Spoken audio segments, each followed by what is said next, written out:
How's it going, guys? Welcome to Audio Addiction. We have the finest business moguls with us tonight in Whalebones, and they can say their names and what they do and said company. I'm Paul, and I sing and play guitar. I'm Nathan. I invented AirPods, and that's what I peddle through multi-level marketing, grassroots marketing, not a pyramid scheme. Mary Kate /Gov. Oh my god. I can't honestly at this point, like I was telling them off camera, which I totally recorded, that we've done so many interviews at this point that I really just don't know what to talk about with them anymore. So I just wanted to feel like I was like less lonely. So I had them on in hopes that they would show up. So they did show up. So I do have friends, guys. Just internet, just so you know, I have friends. I don't know. Guys, give me your PayPals. I'll send you money later.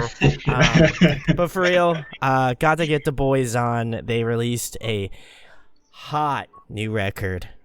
So we're going to be talking about that and just how things have been since, I think it's been about a year-ish, something like that. I was trying to think about that. When did we stay with you? When was that? Was that 2017 or 18? Was that? I think that was 2018 because it was the last year I went to Warped Tour. Oh, that's right. I remember leaving you guys stranded at the Wendy's near my house.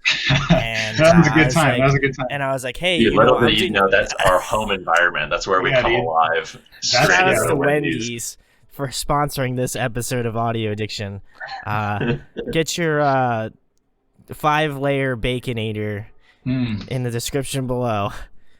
Use the code whale guts for 1.5% of it. but yeah, there was I think it was about I want to say a year or more because I remember getting a Facebook like memory post and I was just like, oh my god, I miss my boys. So I was just like, let me ask Nate, and Nate's like, yeah, fam, let's do it, and then nothing. So yeah, it's okay. I know you're a busy guy. I know you're a busy guy. It's a struggle, dude. I'm sorry. It's okay being at the top of the business food chain. No, I gotta respect that. The having lunches with Mark Cuban. I respect that. Got AirPods to sling, dude. AirPods. it's mostly the like paralysis of like social media when you get on and you're like, oh my gosh, I don't know how to respond to people right now. I can't do this. It's a lot. I mean, I guess we could talk about something more pertinent. Obviously, the virus has kept us all inside. So I guess like I've been seeing you do a lot, especially Nate. I've been seeing a lot more live postings. I want to say been killing it with like doing the like live recording stuff. So I've been really digging it. I know you don't pay attention to me because you know I'm you're too high on that level. And I'll make a comment. I'll be like, "Yo, Nate, what's up?" Do you comment? I do comment, dude. Come on. What? I haven't seen it. Why would I not do that? I'm a homie. I feel like here's the struggle is there was like one song I played one time where like the very first time that I did the live thing, I like looked at the camera while I was playing a song. It was just so I could read the comments as they were coming in, and then I like checked the beginning of the stream as like afterwards, and I just saw myself just like staring at the camera while playing music, and it was the lamest thing in the world. So now I don't look at the camera unless I have to, and so I miss a lot of comments. You do. So sorry about that. It's okay. It's my feelings were hurt for a very long time. I was actually just like, should I even message them? Because I feel like they don't care about me anymore. So we burned that bridge. Thank you. Well, I'm glad that payment, like money, was a good enough reason to come on. But no, I've been really enjoying that. I feel like obviously we didn't know what was gonna happen, and now I saw you were doing a bunch of stuff, obviously for the release. But how did that transpire? Because a lot of the stuff I literally just listened through the whole thing just before you guys came on. Because I try to do my homework. I feel like as a responsible host, I have to be involved with what you guys are doing. And I obviously knew you guys had a record out because I gave that share dabs. But I gotta support the homies. But like what inspired this? Because a lot of the stuff I felt like was more acoustic. There wasn't Paul, I know you were on like a track or two. No, he was on all of them. He played trumpet on every song except for one. Did you? And I did Paul? these cymbal swells that we Oh, could not that's have lived true. without, you know. The cymbal swells as well. I didn't even think about that. Yeah, these are just songs that like have been, some of them have been written for a while, and then other ones like have developed more recently, like sort of like spinning off of the idea of Backyard, like that sort of energy, but they just didn't feel like they needed to like follow that same like pattern or order of like becoming a like full rock thing or whatever. But they still are like worthwhile, and so yeah, though that's sort of like where it all came from. Just like different influences than previous records and stuff like that, and felt like those should be honored still. And yeah, it also like sort of acted as sort of like a way to sort of like say like, hey, Whalebones is going to be whatever it's going to be. Like, yeah, it like it's kind of like a way to like get ahead of the gun or whatever. Not, I don't know, jump the shark or something. I don't know what the phrase is. Yeah, but sort of to like make sure just people don't like. We don't want to be pigeonholed as like an alt rock band. Like maybe like the majority, like we both really like that kind of music, but like maybe sometime we want to do a record that's like this, or it's like, I don't know. Well, I don't know. So that's the thing, is I don't want to feel like, okay, we have to like write another record that feels like Island Fire or like the Seaside EP. Cause like, well, you know, Seaside EP was written 5 years ago. We were in college. We were like completely different people then. So it, still like love those songs and everything, but if I'm stuck like trying to live up to something that I did when I was like 18 or 20, like that's not a great way to be. Like I don't want to be stuck there. So that's sort of like what the point of it was sort of to like, first of all, make these dope songs that are like new and different and explore a different style, but also to sort of say like, hey, don't have some like unfair expectation of what we should be for you. So it's kind of a hack to get around also the paradox of growth for musicians. So you know, like you, Brandon, know this better than most, but there it's a polarizing effect whenever a band changes, right? One is annoyed and then one loves it. But from the band standpoint, it's a bummer. Like there's no winning, because if you change in an unexpected way, people are going to get pissed off. But if you put out the same record, obviously people are going to call that stagnant. So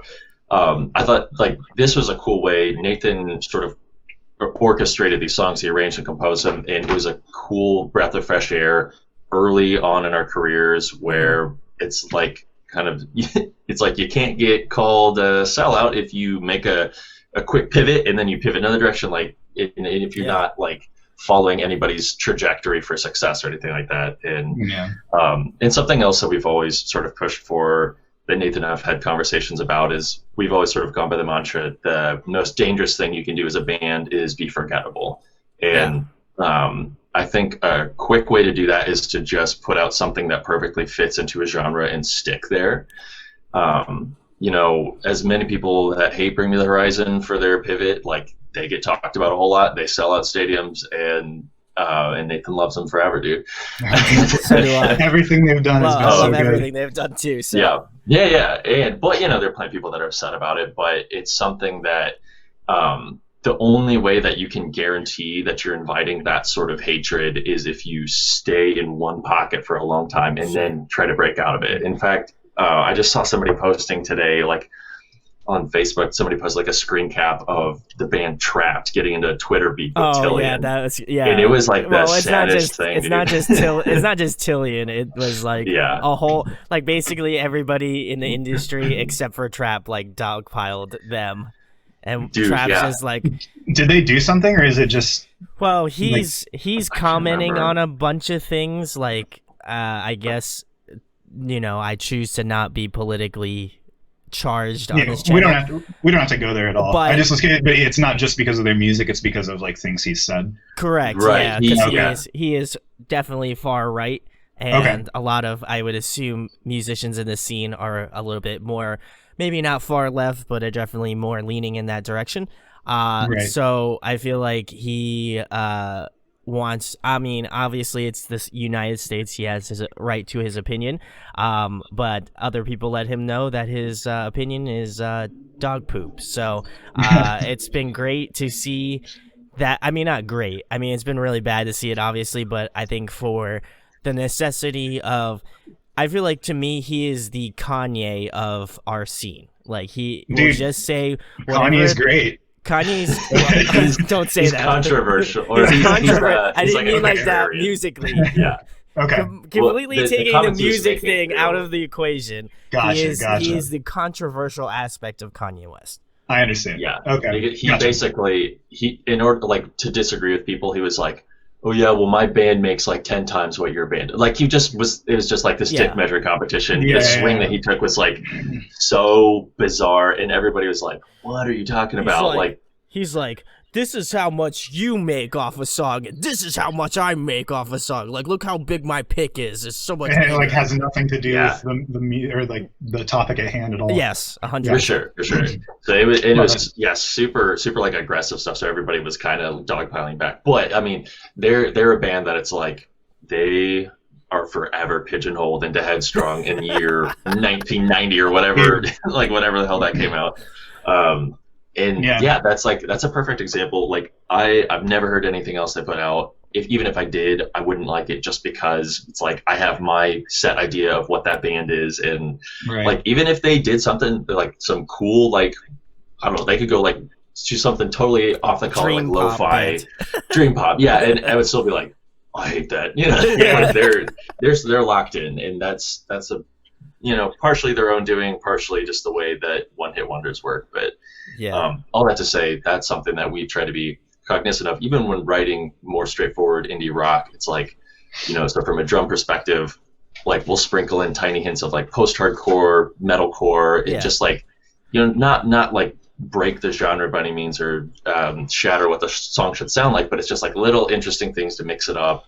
Nathan's always added like these cool orchestral bits and pads and things that sort of subvert the standard idea of indie rock.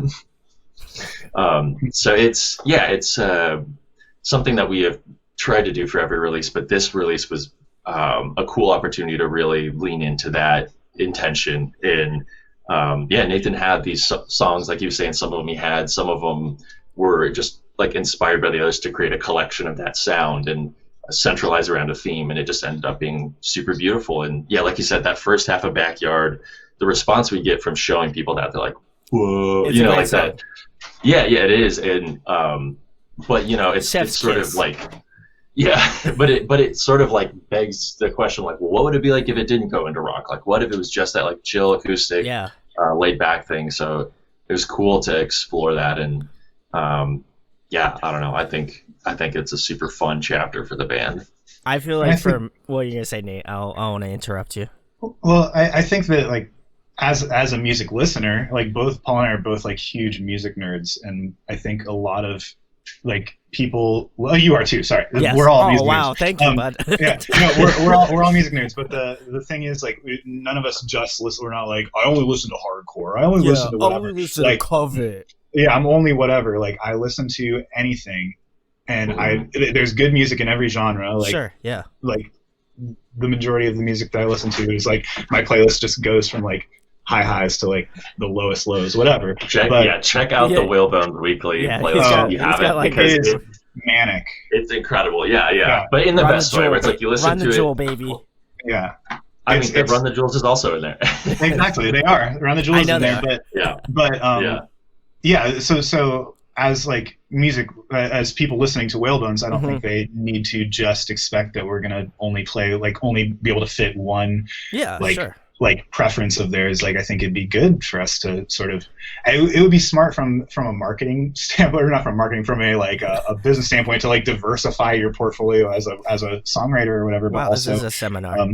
I think I think also just like not even thinking about it in those terms, but just as like a creator, like how it would just be so stifling to be stuck doing the same thing for the rest of your life, and not feel like you're able to like flourish or grow or like explore different things. It makes way more sense to just let all that be free and then compartmentalize it into separate records. While that record was being written, the next two EPs have also been being written. And like those are completely different, but like it just makes sense for them to sort of be fit into these different categories and stuff.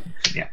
Yeah, and that's so something also that we talk about too is like the advantage of being an independent artist is like there's no one to tell you like actually man we really need you to address this demographic or anything like that. It's so like using that as an advantage. I think a lot of sorry, want to share with the class, dude? No, there's something going on behind your. Oh. I'm just gonna let it. That's my girlfriend. I'm gonna let it rock. I'm gonna let it rock. I was trying not to be trying to be cognitive of what you're saying, and then I see someone slowly moving behind the camera, and I'm like, my brain's just like, ooh, candy, like, you know, like, so it's fine. You can go about what you were saying. So.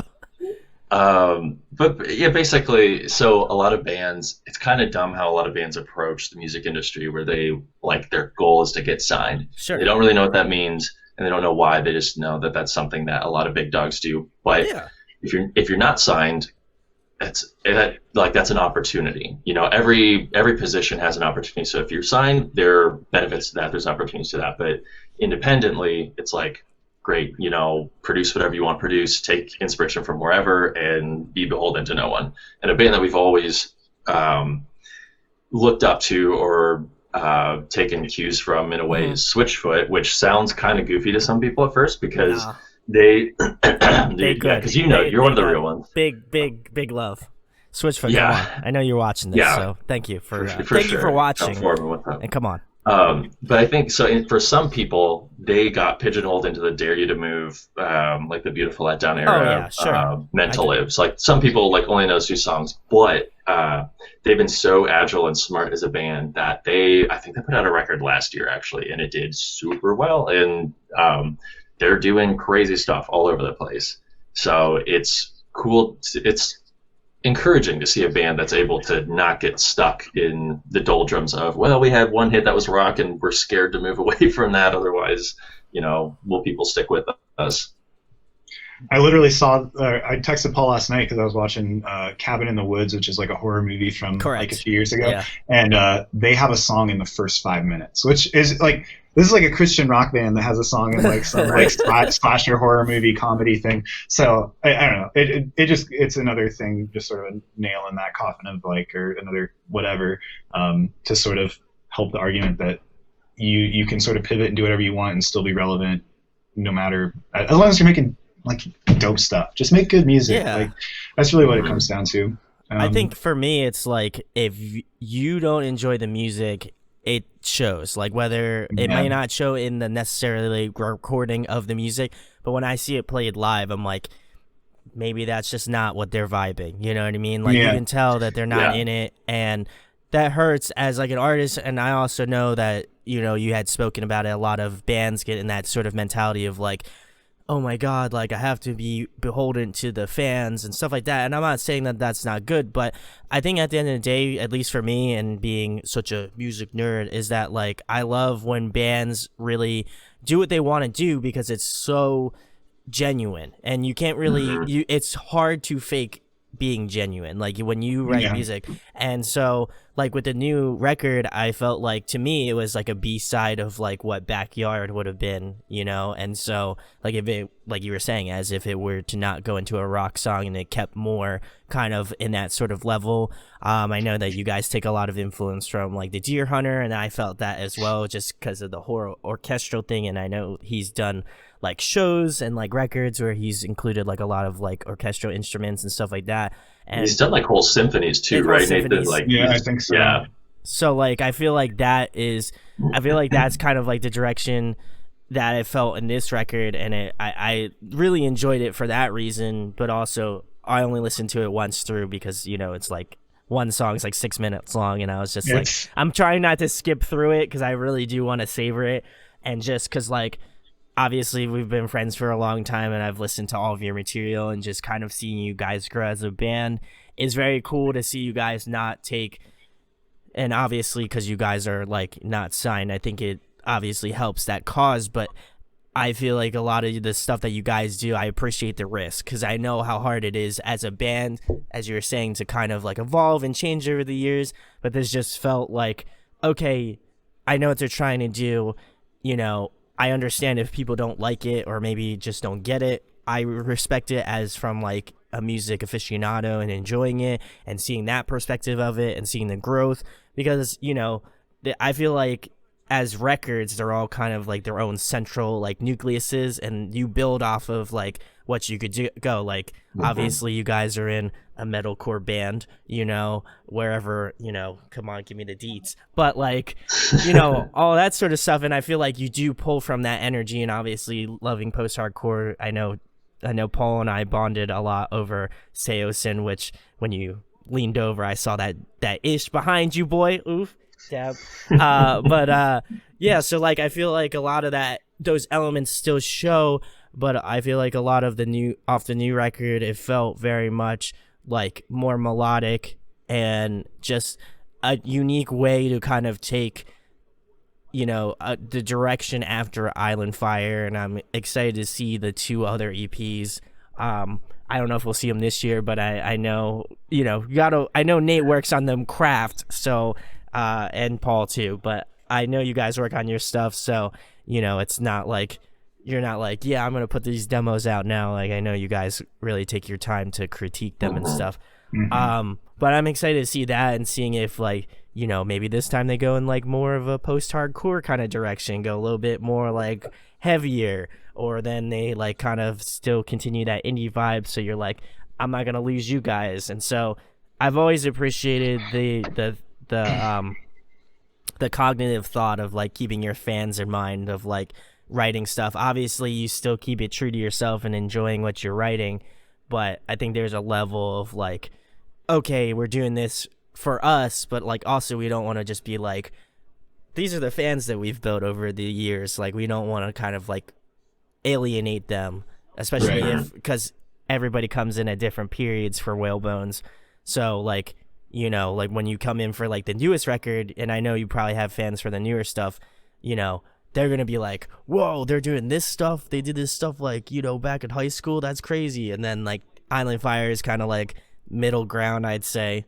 And they're like, oh, they have some heavy stuff. And then they also have some like more like melodic stuff. So like maybe that's, and so I think that's at least my thought as a friend and a fan of the band. Those 2 aren't mutually exclusive, but yes, sure, right. I feel like the way that you guys kind of, I know you actively do it because I know you guys, but like, I feel like you guys do take into account when you're writing stuff like, are the fans going to enjoy this, but also do I enjoy it, Right. I think, and honestly, selfishly, the priority really is like, do we enjoy it? Because sure, like it goes back to what you were saying about being genuine. And on the topic of like alienating fans, I think that was something that was thought about for a while, and I think a lot of musicians do think about that, but sure. I think now it's sort of like I've kind of figured out that it shouldn't happen, because the records that people do enjoy exist still. It's not like they're getting like discredited or thrown away or anything. Yeah. So people can still listen to those.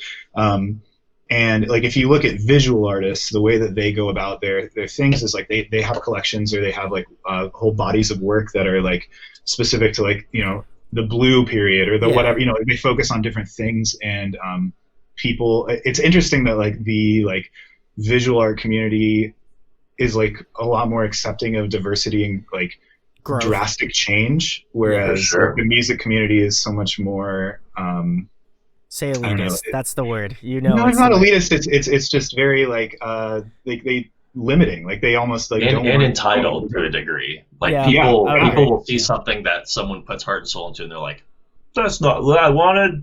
Right. It's their fault. I think it honestly, like, and maybe this is the fault of the artist, but I think it comes down to how you like set people's expectations. Sure. So sort of we're an early band, honestly. Like we have 2 records out. We have 3 now, but like before that we had 2.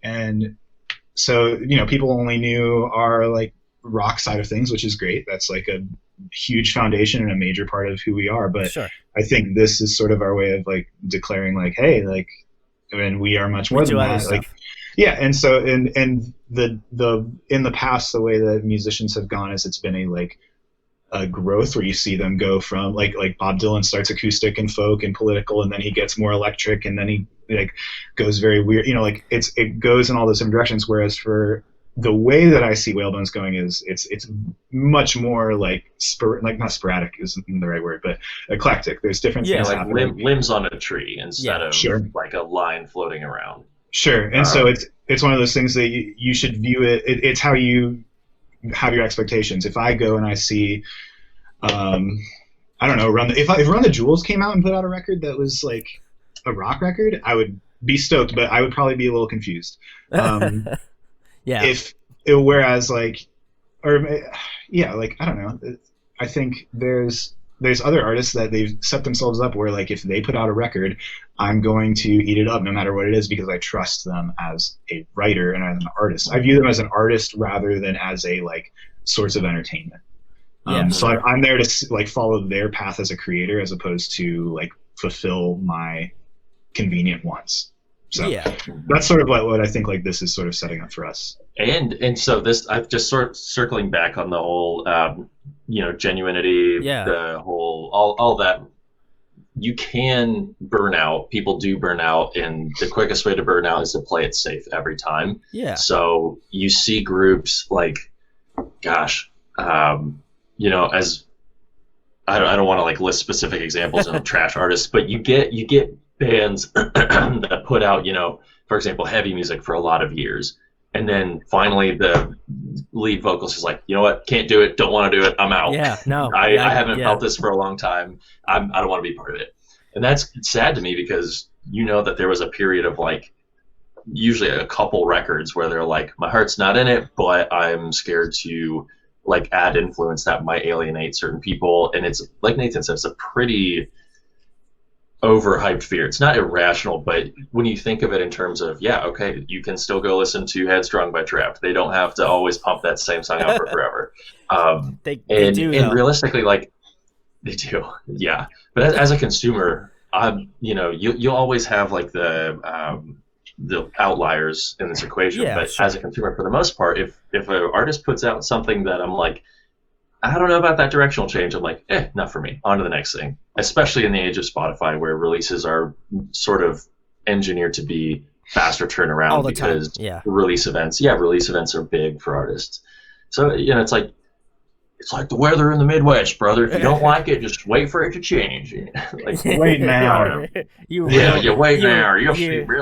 You real Midwestern boys out here. That's right. But I feel like that's so true. Like I'll lay an example because I had shout outs to Dom. I met my first fan ever at a show, and he was really cool. And I know I've been giving him a lot of shout outs, but he was a very dope guy. But he had asked me about, because I had posted a review of the latest Word Alive record, and I said, honestly, I feel like the music itself was bland, but I loved Telly's like vocal delivery. I loved his lines. Like I loved how he emoted on this record, and I just felt like over past material that they've done, he just hasn't really kind of struck me. I've always felt like he's been a solid vocalist, and like I obviously love the old stuff, but I didn't want it to come off of across like I'm like an oldie and I only love the oldies, and then it's just like, I'm afraid of that this band has changed so much over the years that I'm not going to enjoy it. Like I still really enjoyed the record. I just feel like for me, it doesn't really speak to me as much as older stuff. And then I referenced and said like, I'm not going to be that sour guy that's on the internet that's like, I wish they had a record that sounded like Deceiver in 2020. Like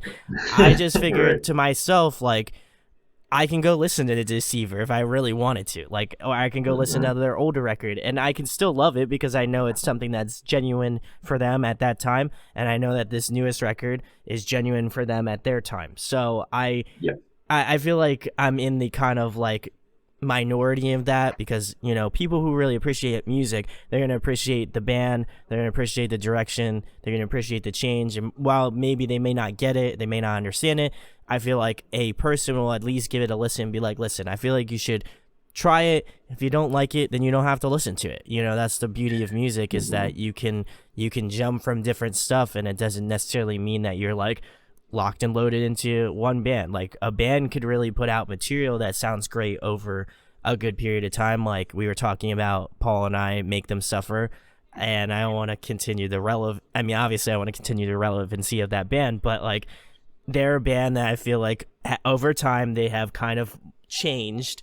They've really kept their original sound, but they have morphed over the years to be where they was originally like more of a deathcore, centric band. I feel like a lot more of their newer stuff has been more melodic focus, and they've kind of more morphed into like more metalcore stuff where they have the like choruses, they have like the big choruses, but they still have those moments. Like even in the new track, they have a lot of like blast beats, and I was like, okay, that still plays off of their older style. So I think when bands are able to kind of take that old style that people know them for, and they're able to kind of morph it into a new sound, that is really when I feel like a band kind of, I want to say hits their peak, but hits their point of like, okay, this band's pumping out material that's really good, and I feel like they'll continue to pump out really good stuff because of that reason. And that's why I like your band too, not just because you guys are on here and I feel like I have to say it because I feel like I say it anyway, but I like the progression over your guys' careers has just been really cool. And obviously, like you're saying, you're kind of like a newer-ish band, even though I don't feel as much because I've known you for so long. But the progression over that time, and like obviously listening to the new record, I felt like you guys took risk. And like I was saying, I appreciate that because it's hard in this day for people to take risk and for you guys to not receive backlash. Like I feel like sometimes that's just a product of what the music is. But, I think at the end of the day, like I can hear the genuinity in Nathan's voice every time he sings. Like there's just something about it that I'm just like, that keeps me coming back every time. Cause I'm like, I know he's going to sing it with 110% gusto and, not fake it. Like I know this, even when I saw you guys live, like a couple years ago, like that's how I felt with that too. Like I was like, they play live and I feel that energy. So I'm glad that you guys harness that energy and put it into tracks, whether it be kind of more of a like B-side Whalebones thing or like an actual more like indie style focused band, like, or whatever else you guys choose to do in the future. But I feel like that really, to me, speaks volumes as a band currently, like in 2020. Thank you. You got it. And to that point, I think a band, like as long as what a band releases is genuine and is good, people can disagree with it without hating the band, Sure. So like even if someone was like, oh, orchestral music gets me so angry and I hate piano, like if they hear it, like the sound compositions are great, like you said, Nathan's vocal delivery is awesome. So it's like you can't hear that and be like, oh, this band went to trash. You can say, well, this band took a direction that I didn't agree with, but I'll check back in next release they do. I'm not going to write them off completely. Correct. Whereas if you get a band that's like makes an obvious sellout move or makes some sort of pivot that doesn't make sense at all, like we were saying, oh, Run the Jewels is a rock band now. It's like, whoa, okay, maybe I don't stick around with this band. But yeah, as long as the songs are quality, I think people are much more forgiving. Everybody talks about how like harsh internet feedback is and how harsh audiences can be, but I don't think that's true for the majority of cases. I think it's a very fringe example, and you don't want those people. You don't want those people on your page anyway, right? Just block them. I don't. There's no point. No like, negativity. why would you let that negativity be in your life? Like they don't. Yeah, they're never gonna help you. They're never gonna be the people you want to have around. It's the same thing in life, It's like we're all gonna stop at the same time. Well, it's a little latency, but I feel like I talk about him too much. But there's a segment of Tim Ferriss's book where he's like, someone being rude to you online is like somebody walking into your house and being like, I don't like the way you decorated this house. It's like, true. Great, get out, and I'm locking the door. House. Like, you don't get to be here and then complain. Yeah, no, I totally agree with that, and I also agree with your sentiment, Paul, about like, okay, I'll check back for a next release. Like, if I don't get this one, maybe it's just not vibing with me, I'll check the next one. So, the word alive, just let you know, I don't hate you. I love you guys. I love you guys with all my heart.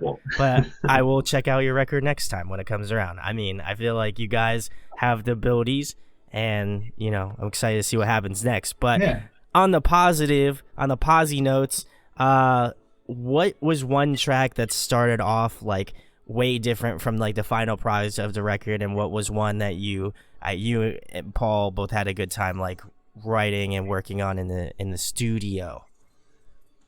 It's a tough question. All about the type questions, boy. A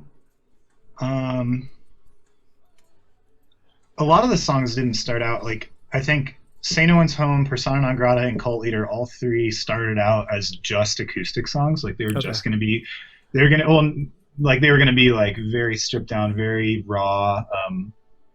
The bands that I was listening to kept things very like slim, and I really admired that, and I thought that was cool. Sort of fell into the orchestra sounds right around then, and sort of like fell in love with that sound and the like what could come of that.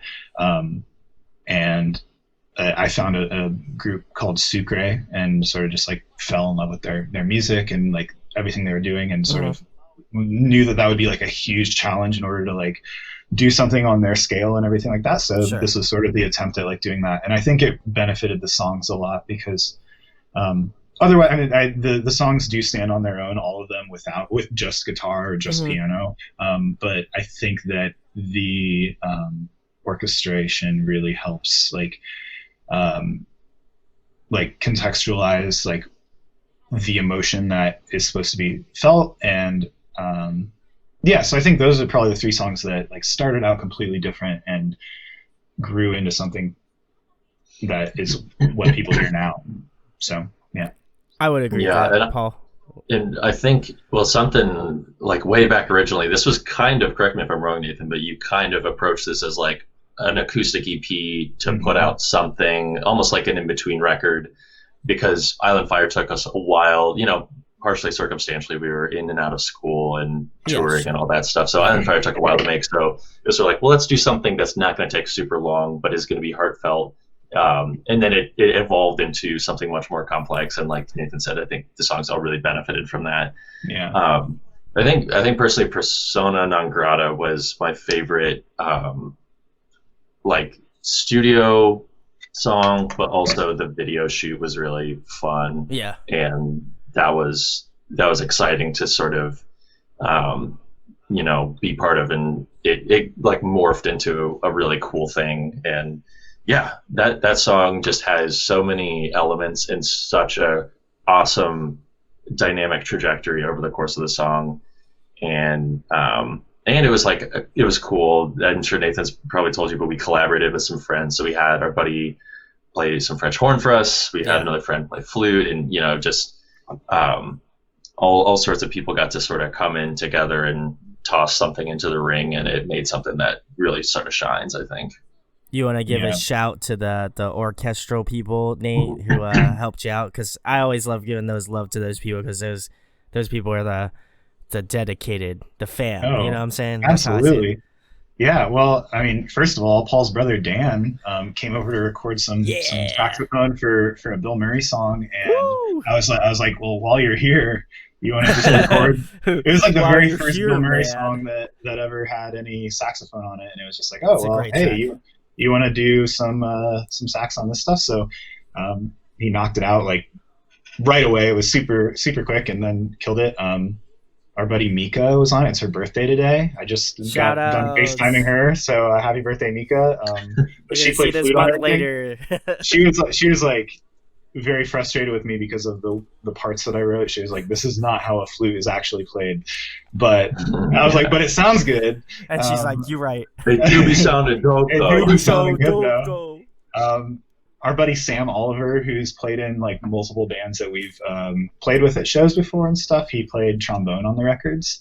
Our buddy Steve Lund played French horn, and had like just met that guy like a little bit beforehand, and then our one of Paul's housemates was like, "Hey, like I got this buddy who plays French horn," like, so he and I hung out like the night before, and then he came over and we recorded the French horn, and then that was it. He crushed it. Let's see. Walter Evertone played violin on some of the songs. He and I went to college together. He's always been about sort of like the classical music, and he's like very good at like many different instruments. Very smart dude, and I was just honored to have him as part of it. Paul played trumpet. Yeah, come on. Paul. Come on, killed it. Like Paul's like one of those like people who's got all these secret talents that he'll never tell you about. But yes, because they're all gimmicks. Once I do it one time, it's like okay. Yeah, but you know what? It was one of those things like, oh yeah, you played trumpet though. I mean, he played trumpet on Backyard and Reciprocation and I knew that. Yeah, a few different songs. So you know, he's a reoccurring cast member, instrumentier. What do you call them? Performer, instrumentier, instrumentalist. Am I missing anybody? I don't think so. Am I? I don't think so. It cracks me up how my little brother sort of got roped into. He's now done 2 Bill Murray solos and that, a little bit on way. He's my hope. Yeah, dude. My hope is my little brother accidentally becomes a very successful studio session saxophonist. He's on his way. That would be like such a damn thing to do. It's like not intend for something to happen, but it just works out.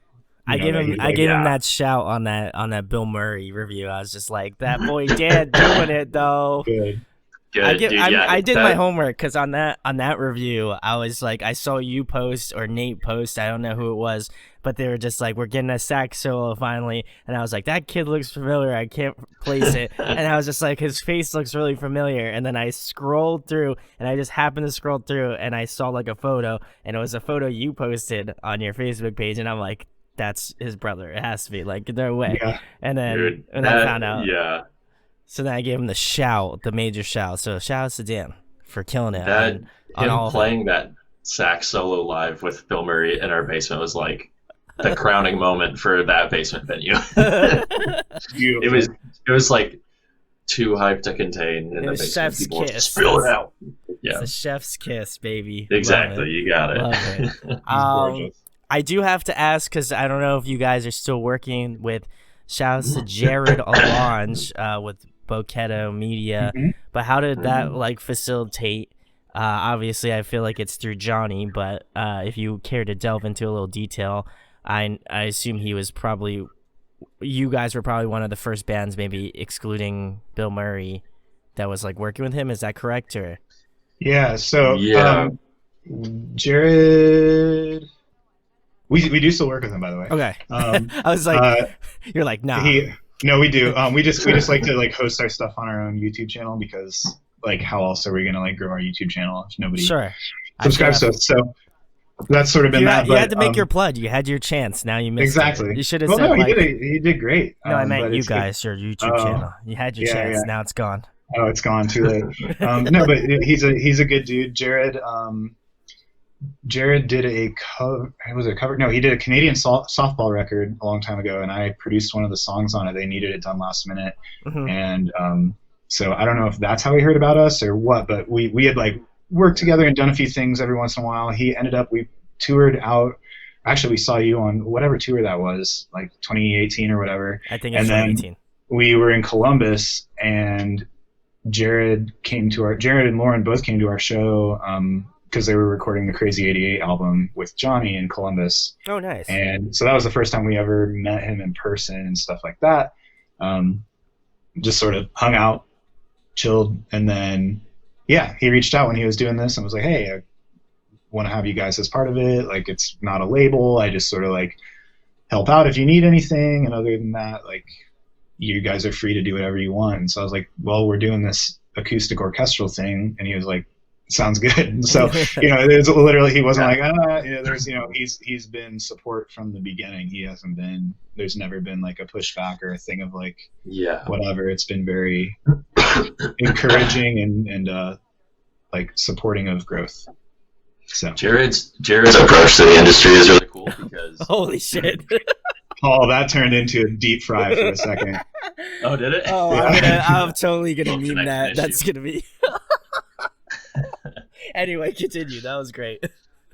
Well, Jared's whole approach to the industry has been kind of unique because he basically like built a platform on YouTube, and then he figured out, in my opinion, a really smart way to pivot that. But it's not just business smart; it's also it's super like genuine and very thoughtful. So he could have gone like a label route and, you know, tried to start a record label, but he seems way more interested in like artist development. So, you know, when we started working with him, is basically like, hey, like I'll host a video, like you can feel it out, but like no contract involved, no, it's just super, super laid back. Yeah. And like Nathan said, we'd hung out with him a couple times just so we sort of knew him and knew he was a good guy. But then, now we like the merch for this new release we've done through Bacado, and that's something he has some experience doing, like printing, fulfillment, and that whole side of things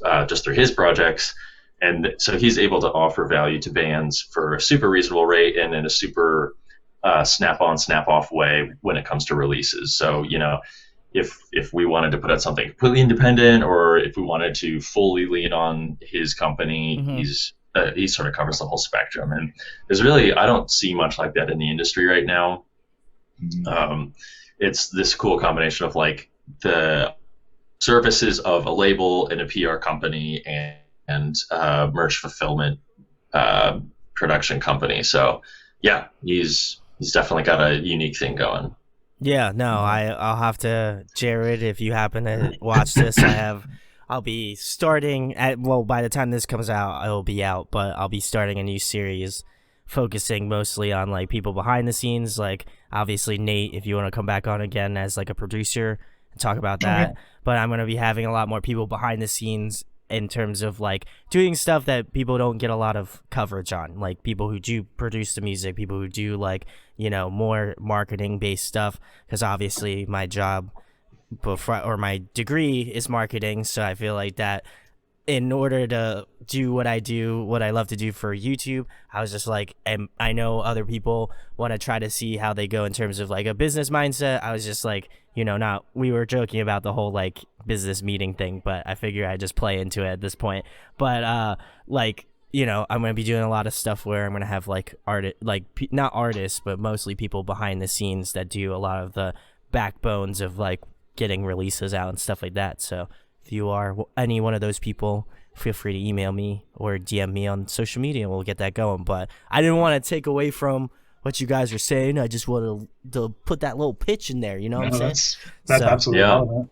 Because they deserve a lot of love, because they do probably get the shaft more than a lot of other people. So I want to show that care, you know, that big love. So it's all guts, no glory on their part. You know what I mean? Like, those are the people that are like doing things for the love of doing it, as opposed to like expecting anything in return, or, you know, I mean, you know, being able to survive, yes, but like other than that, they're, you know, doing it because it's something that they value and they think is like truly worthwhile. So I think it's a good, like you were saying, pivot, because it's another thing that I can just attach onto audio addiction. So, you know, I feel like it's a good move. Yeah, man. Yeah, do it for sure. The next question, guys, you know, I got to keep it more pertinent, but what have you guys been jamming recently? What's on that Spotify? What have you been spinning? Paul and I both jumped to Spotify. Yeah, I know. Yeah. It was immediate. For me, it's mostly singles. I've been listening to Old Bring Me the Horizon. This band called The Districts just put out a new record. Been listening to that. A lot of like, I mean, it's always the same. It's, you know, it's like Jack's Mannequin, Bjork. Like it's all like early 2000s stuff. Like whatever, Foxy Shazam. They're reuniting, and I'm going to that show. Oh, nice. Well, and it just got postponed until July, but I'm still going. But Aesop Rock, Block Party. I don't know, just like different things like that. There we go, Paul. Dude, I Make Them Suffer's new single came out today, and I've listened to it an unhealthy number of times so far. Same dog. And then Tyler, the clean vocalist for our other band, introduced me to a couple poppy songs that I actually have kind of liked. And then Joe from that band showed me the new Code Orange record, and that is a monster, dude. Holy smokes. Oh gosh. So good, dude. Doja Cat. Yes. You're locking in a bunch of stuff I forgot. Dude, you're mostly responsible for that. So good. And then there's this group called High Lung, and they're like a Norwegian like Iron Age band, so they only play Iron Age instruments, and it's freaking wild. Like they bring like 19 Viking warriors on tour, and they just like slap their shields and play human bones and ram horns and like goat skin drums and just like crazy, dude. But it's like atmosphere soundscaping meets metal, kind of. But they're wild. There's nothing else like them on Earth that I know of, and they're headlining these black metal festivals next to all these big black metal bands, and then they just walk up, and it's like this like super frail little girl just like clacking these human bones together into the mic and droning in Norwegian. It's just like so strange. That is very strange. New Reflections and Lord of Shore Records also have been heavily in rotation. You're right. They're very good. I forgot to mention. Go ahead, Nate. I forgot to mention Nine Inch Nails as well. I've been a lot of Nine Inch Nails recently. That's my lifting music. That's when I'm getting swole. The gains are Nine Inch. It's all Nine Inch Nails. That's the whole time. So yeah. Well, I got some new Gains tunes for you. New Polaris record. Gain Central. That is the heat. I'm trying to think what else I've been listening. What else was just like a hot and heavy record that Dealer, their new record. Oh yeah, that EP. The Saint EP, heavy. That boy on that heavy. That's mean. I'm trying to think who else. I think those are definitely the two. Body Snatchers' latest record. That one's gnarly. And yeah, so I haven't been in the gym in a hot minute because of the whole Corona virus. Dude, so I understand. I got that home sweat palace going on. Oh yeah, homemade sweat palace. Yeah, I know you were. I saw the photo. I was like, man, he getting them gains right now. So yeah, I'm gonna have to come to Indy and get them gains on. Yeah. Can you video chat me and we can do them gains, those lifts together? Well, yeah. Yeah. I don't have. That's your next business move is live gain, just lifting. doing personal training live. Yes. Rather than selling a DVD. Selling a DVD. Yeah. No. Just do it live. Every single time I have to do it live. Yeah. You have to do it live. It's not real unless it's true. Like that's like. Yeah. People who, And then I got another sick band in general, Sleep Token. Mm-hmm. Phenomenal. Yes, dude. I was just listening to that record today. I'm telling you, they got a bunch of different ish that I like just love. So I gotta give them a shout. I feel like every other week, but they got it. They got that heat. So I gotta. What are you gonna do? And also that I'm waiting for that Wise Man Fears stuff because I went back and listened to like all of the records and I'm like, dude, still bringing it. So, dude, yeah. Hopefully, you guys will come out of the shadows soon. Hopefully, we write a record again. Hopefully, that happens. Yeah, Tyler. I know you watch my stuff, so let's get it. And we know you're the prima donna of the group, so let's get it going. All right, bud. Yeah. Hopefully, we actually write a new record sometime. There we go. Well, I'm glad you're saying it. I'm glad you're saying it on here, like as if it's maybe not happening. The next thing, guys, I always got to switch it up with the fresh, hot out of the kitchen questions. I don't know if I asked you this question or not the last time, but if you guys were to compile a musical supergroup, who would be in your band? I remember you did ask this, but I don't remember my answer. So there you go. Even better. It's going to be something new. And this is like... So we're setting up a test tube band, or we're in the band? You can either choose to be in the band, or you can just make it under your own volition, and then that's just your baby. Mm-hmm. Dude, I feel like I would probably get Josh Travis, Chris Turner, and Dan Watson in a band.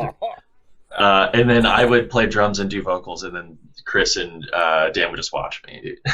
Oh, wow, all right. Well, narcissistic if you ask me. Dude, it would definitely be Dan Watson, Chris Turner, Josh Travis, and dang. Who's doing them Vox? Dan Watson. Oh, Dan Watson's doing it. Okay. For sure.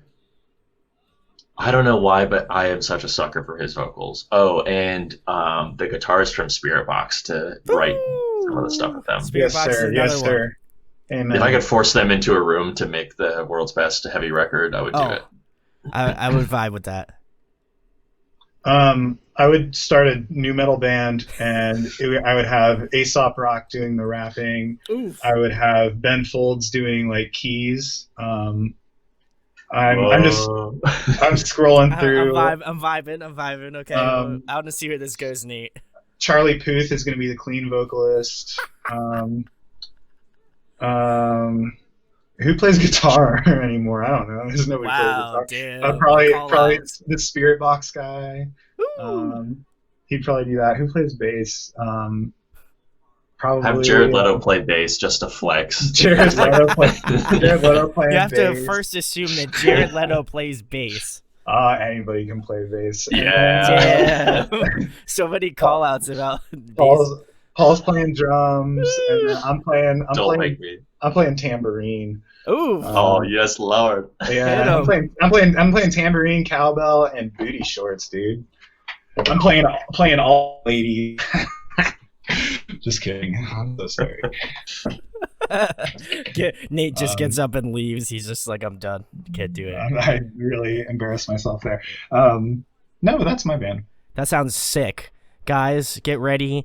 It's going to be the Two Worlds Collide tour in 2021. Get ready. Paul's doing a double upset, so you know he prepared. He done it. He done that cardio. Look how fit he is. But I do have to point out one thing, Nate, before we rock.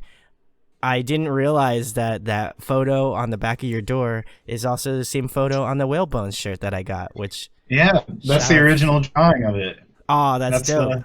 That's the one. I was just like looking in the back. I lived on my floor for a year. I looked at it and I was just like, that looks really familiar, and I was just like, wait, that's on the back of that Whalebone shirt that I wear all the time. Yeah. I'm all about supporting the boys. Pants. The pants. What's all those pants? That's the one. But that's awesome. But obviously, tell the people about Whalebones if they haven't been familiarized with you guys. I feel like don't be stupid and go check out Whalebones first of all. But tell them where they can find you on the social medias, what you got going on, and all that goodness. Well, we're Whalebones. We're a strictly alternative rock band. We don't play any other kind of music. You can find us on Facebook, Instagram, Spotify. You can cancel us if that's a lie. Yeah, if we lie to you at all, then you just go ahead and stop listening, delete everything.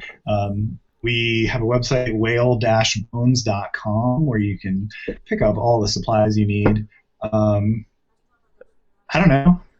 What else do we goof on Twitter, sometimes goof on Instagram, and then if you want to be boring, get on Facebook. So we goof on Twitter and gaff on Instagram mostly.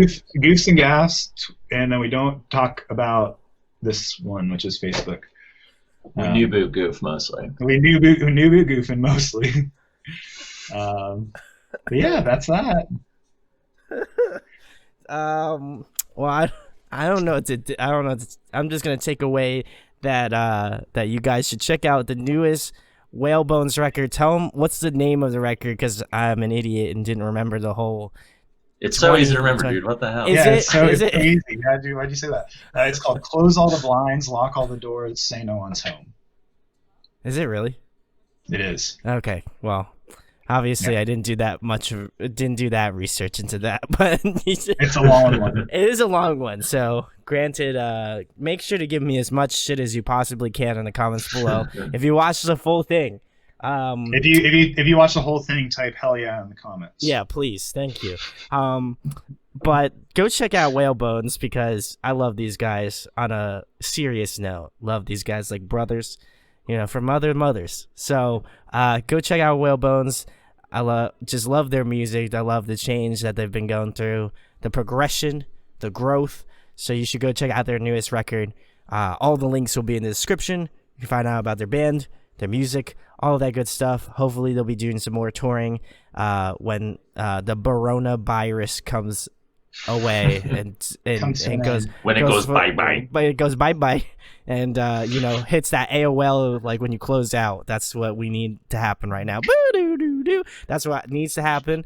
But I'm gonna leave the guys with one more request. You have to give your best sales pitch of Audio Addiction. Ready? Go. Audio Addiction. Buy it. Audio Addiction is the premier Fortnite streaming platform since 1993.